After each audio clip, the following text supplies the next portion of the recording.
Folks, thanks a lot for the 80,000 subscribers. You guys are awesome. But we're not stopping here. Let's push it, folks, to 100,000 subscribers. So give that support to the channel and subscribe and hit that like button down below to reach our goal of 153 likes. And now let's go for it. In the scene that kicks off the tale, Prince Oscar leads a subordinate named Lazar to the vicinity of a dragon soaring the skies, and the young servant pleads to go back home, fearing certain death. However, Oscar reminds him that a retreat now would thwart all efforts to escape the castle. Meanwhile, Lazar fears the witch might cast another curse on his highness, but Oscar has no choice, for he has yet to gather any clues to reverse his dreadful condition, even after 15 years of searching. Thus, he remains steadfast in the quest for the Blue Moon Witch to uncover how to break his curse. If that fails, they'll have to find the one responsible for the spell, the Witch of Silence. This is the story of a witch residing in a blue tower and a royal prince afflicted by a curse. In this narrative, everything could be rewritten, making us ponder what we'd change if we could turn back time. As they open the gate, the two notice everything matches the records, suggesting the walls of this place indeed harbor dark challenges, and whoever overcomes them all to reach the top will have their wish granted by the witch. Since it's an extremely perilous journey, the prince asks the servant to wait below, promising to return before sunset, but the youth refuses to leave his master alone in this place. On the second floor, the nobleman approaches a massive stone plaque with inscriptions, and Lazar warns about the snakes surrounding the floor. However, Oscar assures him they'll be fine because they're not venomous and tackles the first challenge, showcasing an ancient mathematical theory studied about 100 years ago in a small eastern nation, famous for never being solved. However, that's in the past as the theory was resolved 10 years ago, so Oscar presents the answer and the first plaque disintegrates. Lazar asks once again if it wouldn't be better to leave now, but the prince is starting to enjoy the challenge until a magic circle appears beneath them, absorbing them both. At the top of the tower, Latola, a servant of the Blue Moon Witch, informs her mistress that the first challengers in a long time have arrived. Last month, a traveler ran out of time after failing to solve the first stone plaque, so as few challengers have been arriving, the servant wonders if the mistress would like to observe these ones, but she prefers to wait for them to climb on their own and instructs Latola to do her job if the adventurers fail. Alone, the witch reflects that the vast majority progresses quickly until they lose their lives to the first guardian beast. Meanwhile, Prince Oscar cuts a beast in half, assuming it was animated by magic, hence not real. Lazar comments that the prince's lack of fear is making him even more afraid, but Oscar remains calm in the face of circumstances. Pressing forward, he approaches the edge and questions if he would die if he fell, and Lazar grows increasingly scared by his master's behavior. Advancing through the vast staircase, the boy believes they've reached the halfway point of the tower, and Oscar takes the opportunity to remind him that his great-grandfather was the last to reach the top 70 years ago. Lazar knows this tale when 10 men made the climb, yet only King Regius, reigning at the time, reached the summit. Catching on, Oscar believes he'll follow in his great-grandfather's footsteps to the end of this tower. Thus, they reach a door guarded by two opposing stone gargoyles, so the monarch draws his sword, suspecting the monsters might come to life. Oscar shows less patience with his servant's nerves and orders him to go back, when finally the creatures manifest and attack the prince. Oscar uses his serenity to stay calm and study the enemy's movements, and dodging the first attack, he retaliates with a precise strike that cleaves one of the gargoyles in half. At that moment, Latola alerts the mistress that the challengers have reached the gargoyle room. The witch asks how many there are, and Latola replies 2, but in practice, only 1. The mistress was brewing tea for them. Although she believes they won't arrive to enjoy it, yet Latola asserts with conviction that this challenge will be overcome, causing a genuine surprise in the witch. Finally, Oscar wrenches his sword from the eye of the last gargoyle and cuts down the statue, ending the skirmish.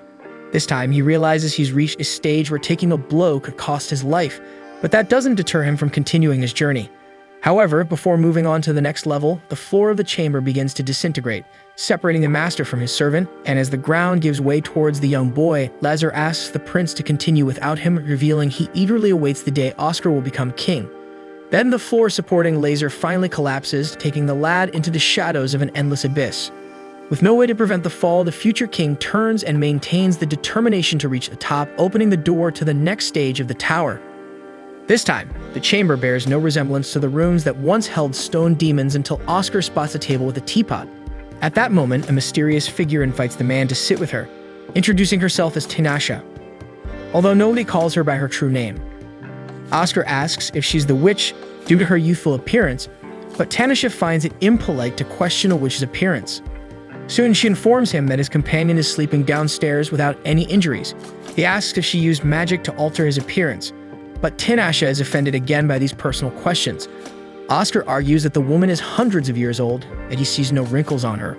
So the witch explains her body doesn't bear the marks of time at the pace of humans, and her body simply stopped aging, for example.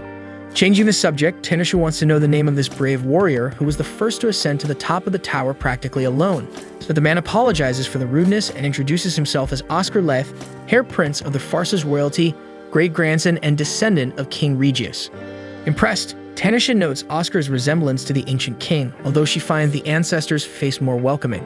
Oscar laments not showing his emotions, but the witch laughs at the formality and replies that at least the young prince is more handsome, although Reg was a pure soul with a childlike side. Finally, Oscar shows a feeling of surprise upon seeing the witch mention his great-grandfather by nickname, while Tanasha introduces her servant Latola, who recounts that the prince's companion is sound asleep outside the tower due to the spell she cast. Concerning this, Oscar believed that the witch buried men who couldn't climb a common grave, but once again, Tanasha is offended by the insinuation that she lives surrounded by a cemetery.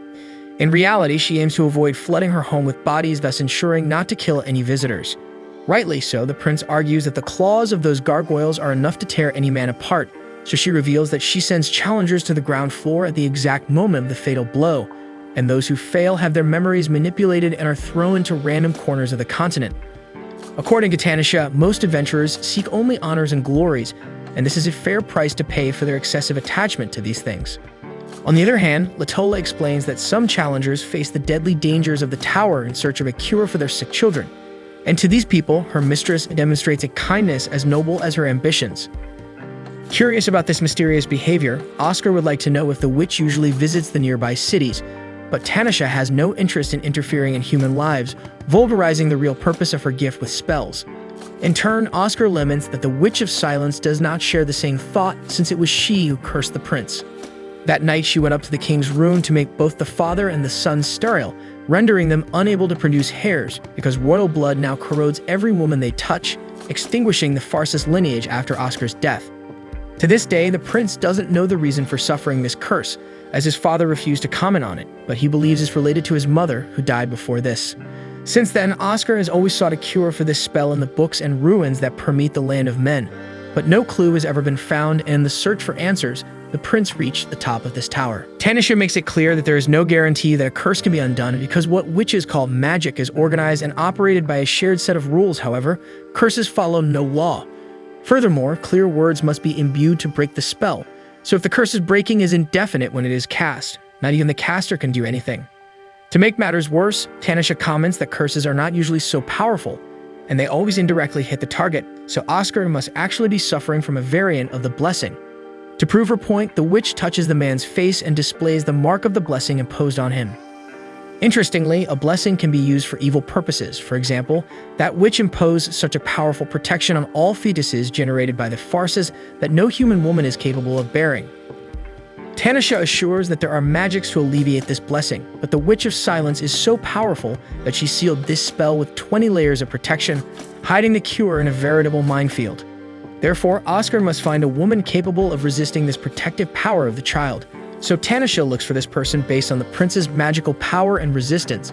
He asks what to do if this woman is married, elderly, or a child, and Tanasha humorously makes it clear that the married one will have to betray, while the elderly, with a little help from magic, can be the old pot that cooks good food. As for the child, following the traditions of human kingdoms, they are usually shaped by the man until becoming an ideal woman for the next 20 years or so. However, the man is afraid of having to date a walking mummy, so he questions whether Tanasha herself would be able to resist the power of the blessing on her body. Innocently, she confirms yes, and seeing where this guy is getting at, the witch asks for calm at this moment, but soon Oscar says that his wish is to leave this tower with Tanasha as his wife.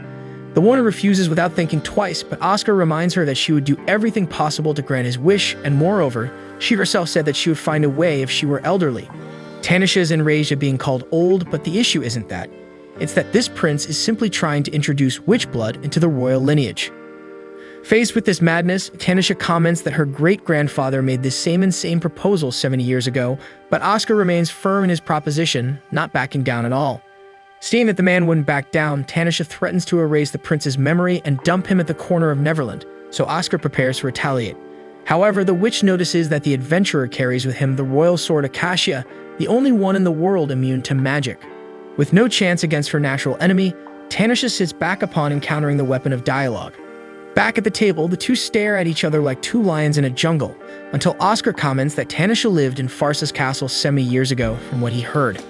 The witch replies that she stayed there for a year and a half teaching magic and cultivating flowers. Faced with this, Oscar asks for just 1 year with the witch in his kingdom as his final wish as the winner.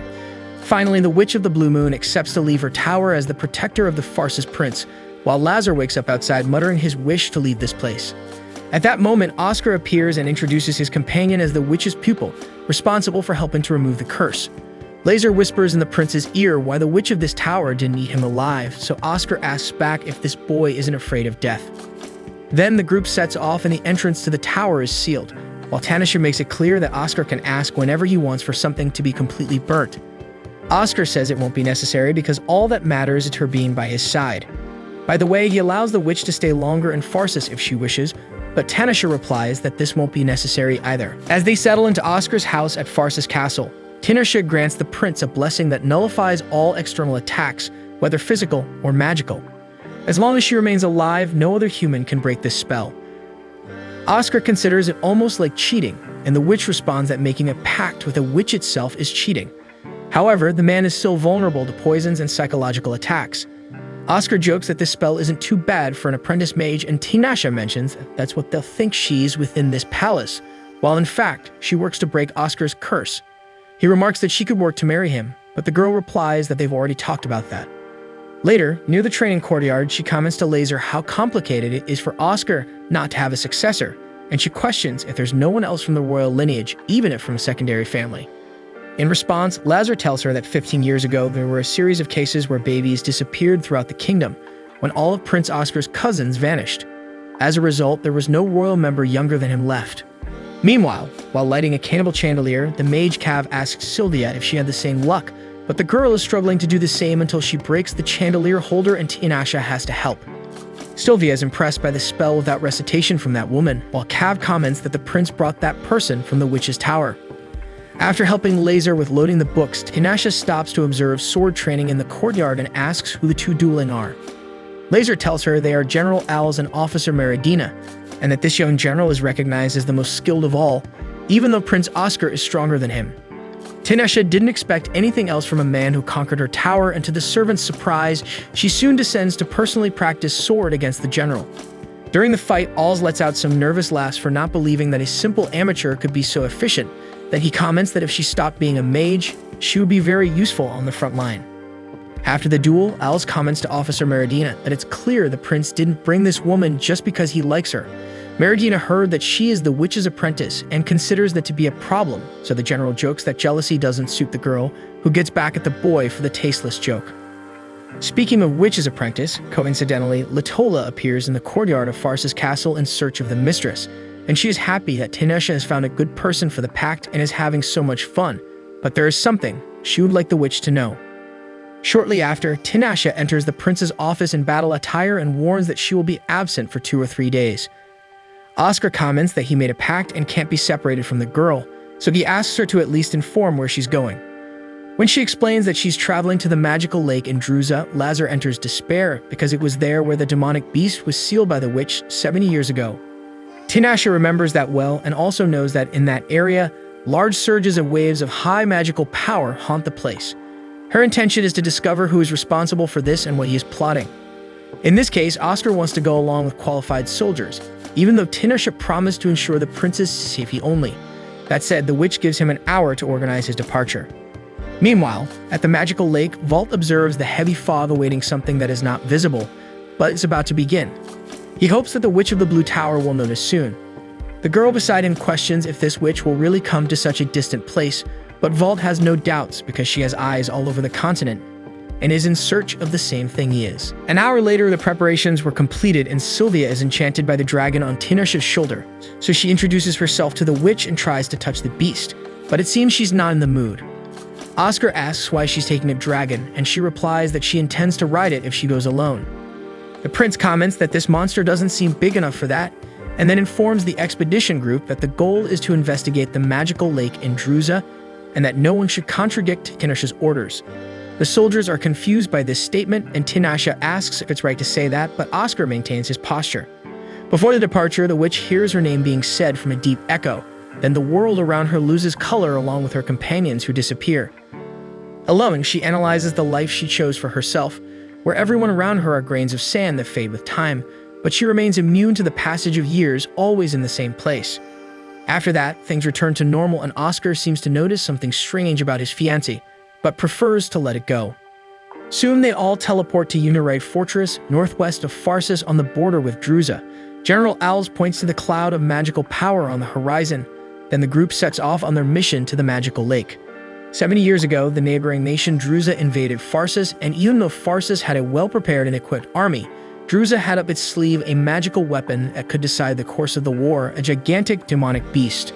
When released, the beast devastated everything around it, whether enemies, allies, or the land itself.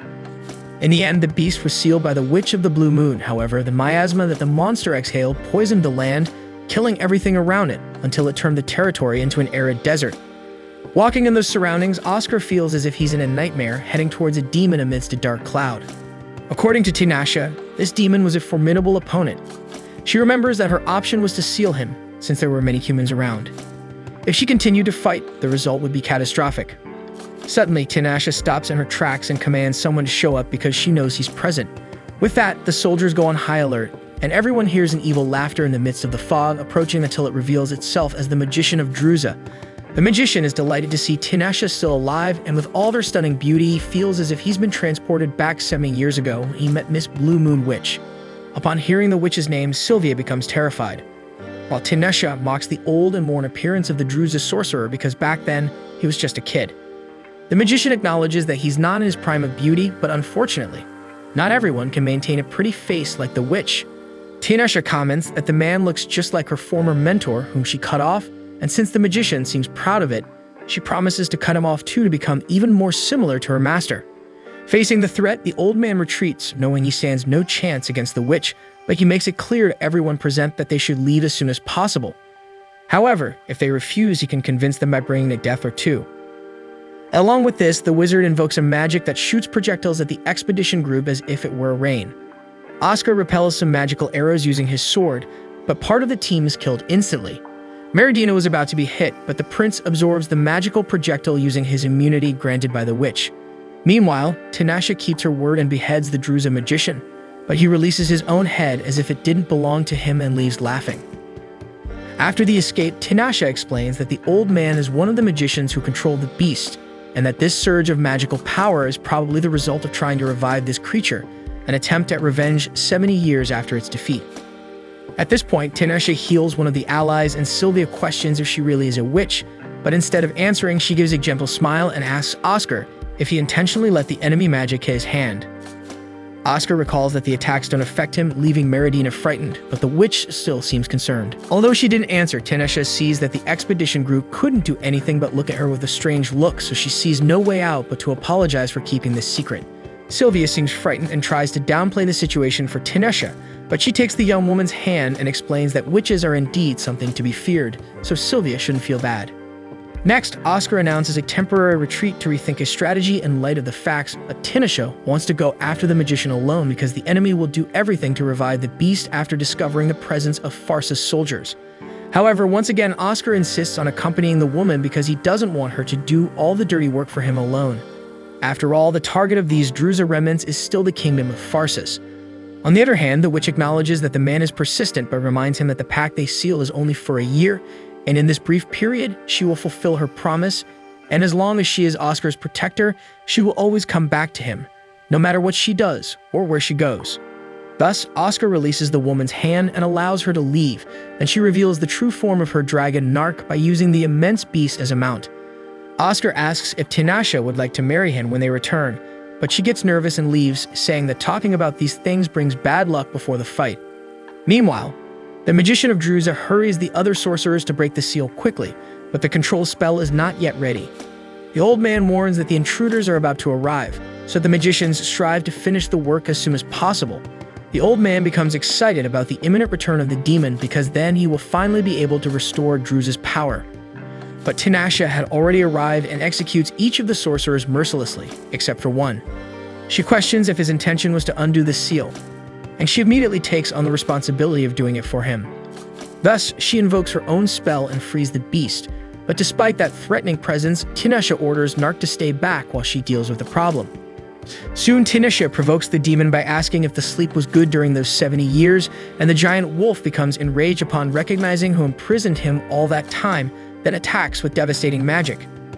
Tinashe retaliates with her own spell, but the beast's thick skin absorbs the impact without problems.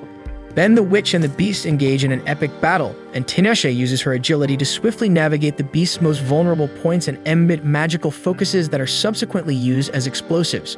Although she inflicted wounds on the wolf with the explosion, it regenerates instantly, but Tinashe uses these magical focuses to recite a spell that refers to the 7 shackles on the beast's body, which must sleep in the cave of ignorance it rejected.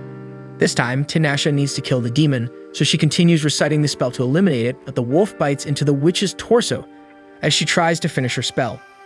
Awaiting the outcome of the battle at Fort Unered, Oscar sees Nark arriving from the battle across the horizon until the dragon delivers the witch with her belly cut open. Later, Oscar and Nark wait for the results of the examination, and soon Sylvia informs them that she found no serious injuries because apparently Tinashe herself closed the open belly. Thus, the prince rushes to see how the woman is, but she tells him to leave the room until she finishes dressing. After that, she explains that she suffered severe damage to her organs, but she recovered by accelerating her body's growth. Because of this growth, she will return to her previous appearance. Finally, Oscar thanks the woman for saving everyone on the expedition, and she responds that it was nothing. After all, she was a witch. The next day, Tinashe was caressing her familiar, which soon flew off the balcony. Shortly after, Sylvia enters the witch's room to serve coffee and sees her with a knife ready to cut her hair. The mage panics and asks to cut the woman's hair instead of her doing such a crazy thing. During the act, Tinashe questions if Sylvia isn't afraid of a witch like her. And the mage even acknowledges that witches are scary because, according to records, there are 5 of them in the world, and one night they together destroyed a nation in one night. However, Sylvia believes that Tinashe wouldn't do that, and this belief made the human change her perception of these sorceresses. On the other hand, when asked, Tinashe confesses that she got fears she didn't know how to deal with in the past, but that diminished after so many years of life. Currently, she hates being forced to go to bed, and she also bothers with the fact that she never knows what Oscar is thinking, and that sometimes it seems like he thinks of Tinashe as a cat he took off the streets.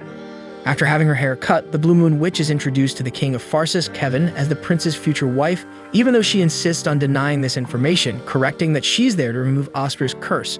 Since she needs time to analyze a way to do this, she's staying at the castle. Oscar comments that she will have to take full responsibility if she fails, and this makes Tinashe start to rant again in front of the king, who comments to Lazar how well this couple gets along. Meanwhile, the mysterious Vault and Marries continue around the magical lake of Druza, and Vault believes it was lucky that the Blue Moon Witch suffered a serious injury when defeating the demon because that gave them a chance to possess this red stone. Out of nowhere, another man appears, saying he thought he was dealing with a local dog, but it seems that girl already took care of that. Vault replies that she has been looking for the green-eyed mage for a long time, but he understands that he must seek the witch at the right time. After all, she wanted to see him all this time. Vault emphasizes that in all stories, this man treats the witch very badly, but when the green-eyed mage questions where he got that from, Vault doesn't go into details and says he's just a mere spectator. However, the mage mentions that the guy seems to have his own plans, so Vault explains that the only purpose of his clan is to help bring about events that are about to happen, nothing more than that. Nevertheless, the mage does not allow the departure of the duo because the witch is special to him and no interference will be allowed. That said, Vault casts a spell to protect Marries, but he is hit by a spell that disintegrates his body. Meanwhile, in the Bile Forest, northeast of Pharsis, Oscar takes Lazar to the place where the incident occurred.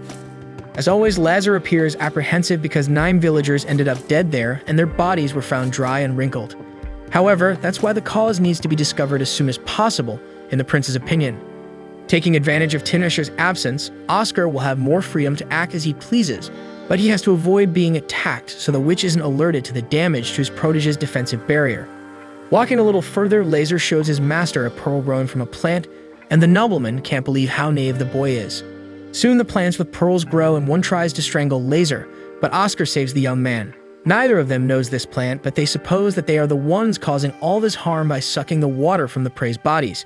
That said, Oscar aims at the largest of the plants and pierces it with his sword. The supposed pearl explodes and releases a strange poisonous purple liquid, and shortly after, another different plant releases a toxin that makes Lazar faint. Before he could reach the boy, Oscar is approached by a woman who wants to know what they are doing in this forest. Hours later, Lazar wakes up in a nice house in the middle of the afternoon, and his master calms the servant, informing him that the woman gave him an antidote. Lazar doesn't understand who he's talking about until the girl herself appears, introducing herself as Lucrezia, although she is better known as the Witch of the Forbidden Forest. After giving the boy another dose of the antidote, she laughs when she sees him coughing as he ingests the substance, and then she asks Oscar if Tinashe is still the same. After all, only Tinashe would be able to cast a defensive barrier like the one she detected on the prince. So Oscar tells her that she's acting as his protector, and Lazar adds that his master was able to defeat the witch's tower alone. Impressed, Lucrezia asks if the warrior wished to be the king of the whole world as a prize, but Lazar interrupts and says that in fact the prince asked to marry the Blue Moon Witch. In the midst of her laughter, Lucrezia adds that Tinashe is a spiritual sorceress, and that wizards of this type are the only ones who should remain pure, since mixing souls during that act drastically increases the power needed to perform spiritual magic. Despite this, the power of the Blue Moon Witch is so great that it wouldn't make a difference, so it would be good for her to try to get married someday. Thus, she decides to help the prince in this quest for love, though the spell that was not revealed. As tensions were starting to grow in the room, Lazar suggests they leave for now, and Oscar embraces the idea. The next day, back at the castle, Tinashe asks if they encountered any problems in her absence. The two pretend that nothing happened, and Lazar swiftly changes the subject, while Oscar announces that he's going out. As he passes the witch, she seems to notice something strange, although Oscar disagrees. After that day, the prince woke up as usual in the early morning, and Tinashe was at the door of the man's room asking if he slept well. Oscar says yes, but his vision is blurred with fatigue, and he projected the vision of the second Tinashe, leaving the original one calling his name. Even in the face of visible discomfort, Oscar insists that there's nothing wrong with his sleep, so Tinashe decides to give up questioning the noble. Unable to extract anything from the man, she turns to his servant, then approaches Lazar to inquire about the master's sleep. However, the boy doesn't know much whether the prince sleeps in boxers or spooning with two pillows, so he doesn't have much to add. Nevertheless, Tinashe insists on the subject, questioning if Oscar hasn't had any recent affairs, and Lazar swears up and down that he hasn't and soon comments that this seems like jealousy. In response, the witch tells the kid to keep that kind of opinion to himself. Later, Tinashe tells her students that Oscar is having an affair because his life force has been fluctuating differently, besides the perfume that can be smelled from afar, and therefore he should make it public that he has a lover. Doan, one of the magicians from Farces, remarks that it's not common for someone to go around shouting that they have a lover. Furthermore, he passed by Oscar just now and didn't smell anything. With that said, Tinashe clenches her fist and causes a tremor in the entire room, and soon bids farewell to the pupils, making Doan pity whoever betrays this witch. In no time, Tinashe was already on top of the prince, outraged that he didn't tell her he met Lucrezia. Oscar excuses himself, saying he thought it wasn't important. However, the girl points out that if meeting a witch isn't important, then she's a four-wheeled motorcycle, and reminds him that he's still vulnerable to psychological attacks. Therefore, if something goes wrong in that sense, maybe she can't do anything. Fortunately, she found out in time and explains that this is a spell disguised as a lover in the person's dreams, but gradually steals the victim's life force through the intimate relationship, and that there are cases where the victim dies within a week from it. Tinashe discovered this through the strong smell of flowers on the protege's body, like a woman's perfume, and apparently Lucrezia cast this spell in a way that only Tinashe could perceive. Thus, the Blue Moon Witch is willing to remove this spell, but there are risks involved in it. As night falls, Tinashe accompanies Oscar's sleep, who dreams of his entrance into a house with a vast corridor, where at the end there was a staircase leading to an empty expanse, where there was only a bed and Tinashe sitting on it. The two embrace affectionately, but he starts to strangle her against his will as he tries to stop his impulse. However, Tinashe's voice inside his mind orders him to continue, so Oscar breaks the woman's neck and ends her life. Having done that, the prince wakes up sweating in his own bed, while the real Blue Moon Witch congratulates the protege for the deed, warning that all the life energy stolen by Lucrezia has been returned to him. Still, Oscar rants for having had to eliminate Tinashe, even if not for real. Then the witch replies that as long as he wields the royal sword Acacia, someday he will have to kill her in real life. Without further explanation, she wishes the prince a good night's sleep and leaves. Without wasting time, Tinashe knocks on Lucrezia's door to demand limits for these sick fetishes. In her defense, the forest witch argues that sick is the way Tinashe broke the curse, with a hanging. The Blue Moon Witch says that was the most effective and fastest way and questions why the other witch did that. To Lucrezia, that was like a little greeting after so long, and as she hands a drink to the old acquaintance, she asks if she could have that handsome man in case the colleague doesn't want him. Tanasia tells her to take him if she wants, but quickly retracts, remembering it would be bad to introduce another witch's blood in this case. With that, Lucrezia realizes that this is the silent witch's doing and already foresees the work it will take to break this curse. Therefore, as an apology, she passes on to Tanasia Oscar's blood and cream, because according to her, these would be the most affected by the curse. In turn, Tanasia understands that with just one prick you can draw someone's blood. She just doesn't know how many pricks it takes to extract the other substance. Speaking of which, Lucrezia emphasizes that the spell she cast on Oscar didn't stipulate that it should be Tanasia in the dreams, but rather reflected the man's own desires. Faced with this, the Forbidden Forest witch believes that the prince really likes the colleague. Sometime later, Tanasia meets Oscar in his room, and without ceremony, he calls her close and puts the girl in his lap next to him on the bed.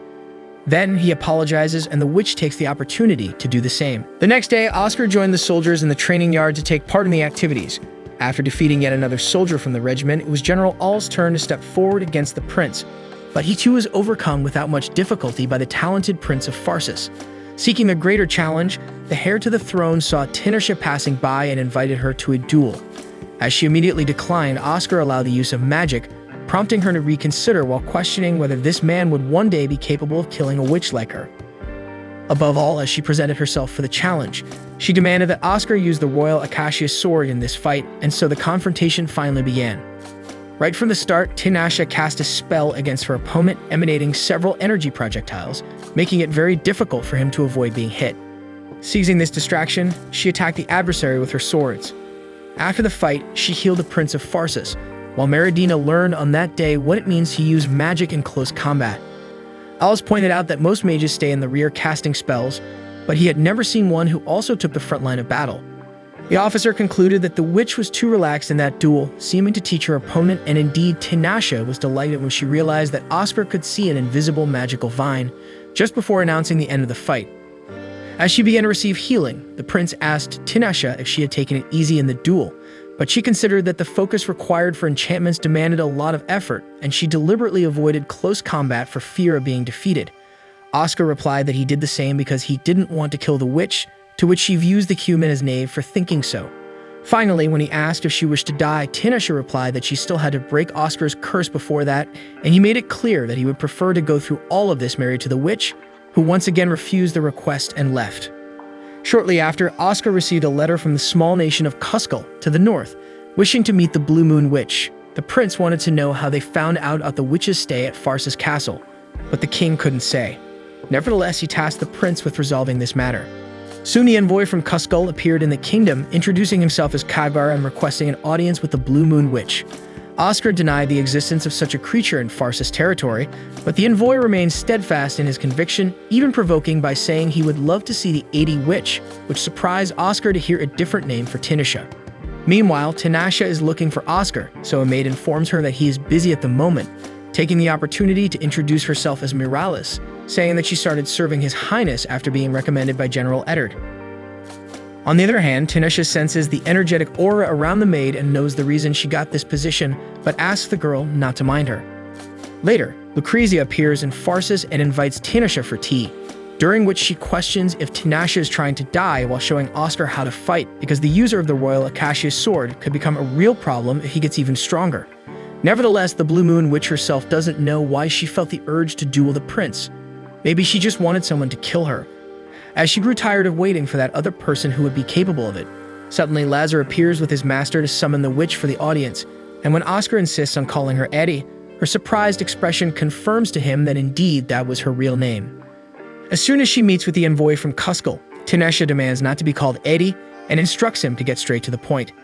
Khadgar reveals that the Cuscal Foundation has restored the rights of persecuted mages in Tayuri, so he wants Tanasia to lend her expertise to develop their abilities. However, without showing resentment, Tanasia clarifies that her mission there is to protect the heir of Pharsis, nothing more and nothing less, and orders the man who has never had the honor of ascending her tower to disappear before making such a request of such magnitude. After being expelled, Khadgar was sure the witch would accept the request when he called her Eddie, but now he's thinking of a way to separate her from the prince, until he sees Meridina resting in the yard. After the audience, Tinashe meets Lucrezia in one of the castle corridors and asks if she happens to know the nation of Cuscal, a group of mages who proclaimed independence last year. Lucrezia is unaware of this new country, but had indeed noticed strange waves of magic emanating from the north, subtle and sporadic fluctuations as if coming from a lake. In the meantime, Meridina approaches and suddenly attacks the Blue Moon Witch, but when Tinashe was about to retaliate with a stab in the officer's gut, Alls manages to prevent the death of his companion by intervening in time. Faced with the situation, Oscar puts his sword to the general's neck, who cannot explain himself, while Meridina accuses the witch of deceiving men's hearts and therefore should leave this country. This is an accusation that Tinashe has heard many times, although she has never actually done so, and so she becomes saddened and cries, but Lucrezia is certain that the woman is acting this way because she is under mental control. Oscar asks her to reverse the spell, so the Forbidden Forest witch warns that it won't come cheap, while Tinashe tries to remember the last time she cried. Already lying in her bed, Tinashe hears Lucrezia say that she has already treated the bewitched officer, but the girl doesn't seem to care about that at the moment. The next day, Tinashe invites Oscar to her tower and informs him that she sent a familiar to investigate Cuscal. So from now on, she wants the prince to train with her. Without further ado, the first training session between the two takes place right there. At that moment, and after the fight, Tinashe praises the man's performance, who wants to know the reason for all of this. Tinashe explains that she would like Oscar to choose the path he desires among the greatest number of options possible, and so she hopes he will come back for another training session tomorrow. Said and done, the prince returns for another series of duels, and Tinashe was getting heavier with the human, who returned day after day as soon as he finished his official duties. At the end of each training session, the witch healed the man, and they would have tea together. Over time, Oscar was already facing two opponents at once. However, when Tinashe used her invisible vine again, this time the prince couldn't see it and was knocked down. Facing this, Tinashe realizes that mental exhaustion affected the man's perception. He couldn't see what he had seen before in the fight against her in the palace. With that said, Oscar proves the witch's point by fainting on her shoulder, forcing the girl to leave him somewhere. When he wakes up not understanding anything, Oscar leaves where he was left and finds the Blue Moon Witch on the highest balcony of the tower. He touches the witch's waist from behind and asks why she didn't slap him. Then Tinashe explains that she expected that from the boy, but if it bothers him, he just needs to control himself. Then she gives him tea with 3 kilos of sugar to recover his pupil's fatigue, who questions if he can have magical power while getting diabetes by drinking the beverage.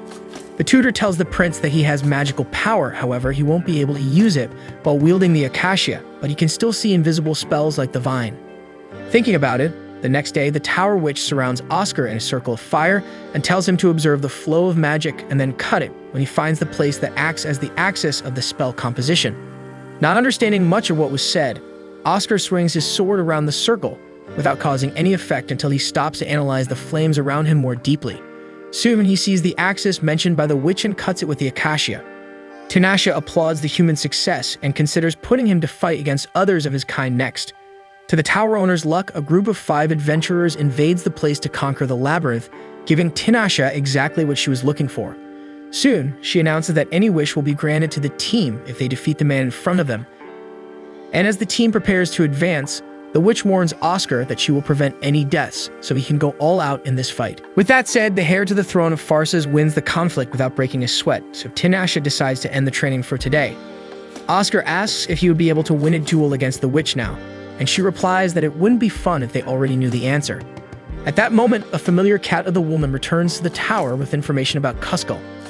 At dawn, Tinashe returns to Farces and tells the servants Lazar and Marries that the small nation to the north has about 200 spiritual mages and wizards. Impressed, Lazar mentions the fact that each country only has an average of 20 to 30 mages, and that's why Oscar considers the possibility of Cuscal preparing for a war. Tinashe doesn't deny this risk, as they were seen trying to summon demons. According to Oscar, since that territory is a monarchy, and considering that the current monarch is not the former lord of the lands, the chances of a mage leading the nation are high, so the prince intends to continue investigating. At that moment, Alls interrupts the meeting hastily to warn about General Eddard. After some time, the officers and servants close to Eddard attended his funeral, especially Marries, who was summoned to the palace precisely because of that man. Sobbing, the young woman remembers how kind he was even though he was a distant relative. As for the prince, he remembers that he is indebted to the deceased, as is Alls because Eddard was responsible for training the young general to the point where he could reach the level he achieved, just as he taught Oscar to be a strong man after he was cursed. Keeping that in mind, Oscar asks Tinoshan not to die before him. After the burial, Lazar tells the prince that General Eddard's belongings will be left to the closest relatives and that Owls was informed about His Highness's curse. As marriage would solve the situation, Owls questions what bothers the hare so much that the witch doesn't want to live beside him. Since she didn't expect such a question, the witch becomes confused and doesn't know what to answer, so Lazar suggests it might be his mocking habit. Anyway, whatever it is, Tinashe points out that she still has 6 months in the palace, and that's enough time to solve this problem. Besides this one, a problem that the witch solved instantly was magically picking up the sugar cubes she dropped, although the teapot lid wasn't as lucky. Oscar asks if she can fix the lid, so she explains that she can't undo what's broken, and even though she can stop time, she can't make it go back, because apart from a simple teapot, all living things share death as their final destination. In the dead of night, in some dark corner, Kagra begs for his life, while Miralus emphasizes the man's courage in coming there, because his lord killed someone important before her eyes, and even if that lord fixes everything, the sin won't be erased. So as he screams for the name of Lord Lanak, a diabolic beast advances against Kagar and kills Kuskal's emissary mercilessly. Hey folks, if you're digging this anime and want to see more, drop a like down below and don't forget to subscribe to the channel. We need your support to hit 90,000 subscribers. Every subscription counts and helps us grow our community. Catch you in the next one.